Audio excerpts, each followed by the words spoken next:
Το TwinSpace όμως μου δίνει δυνατότητα να προσθέσω και ένα εργαλείο για ψηφοφορίες. Για να το κάνω αυτό, θα πάω πάλι στη σελίδα συνεργασία και θα επιλέξω Page Options και Edit Page, ώστε να μπορέσω να προσθέσω το περιεχόμενο που θέλω. Κάτω λοιπόν από το Twinboard μπορώ να προσθέσω και άλλο περιεχόμενο. Αυτή τη φορά θα επιλέξω το poll, δηλαδή ψηφοφορία. Και πατάω Add Content. Συγγνώμη. Εδώ λοιπόν μπορώ να προσθέσω μια καινούρια ψηφοφορία. Έχει διάφορους τύπους ψηφοφορίας οι οποίες μπορώ να επιλέξω.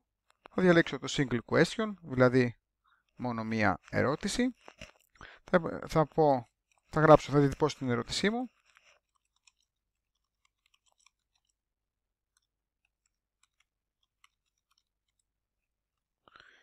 Και θα πατήσω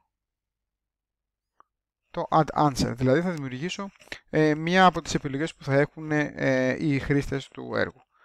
Θα βάλω σαν πρώτη επιλογή το ναι και αφού την ολοκληρώσω πατάω Create Answer ώστε να την προσθέσω ως μια δυνατή απάντηση και μπορώ να προσθέσω και άλλη μία,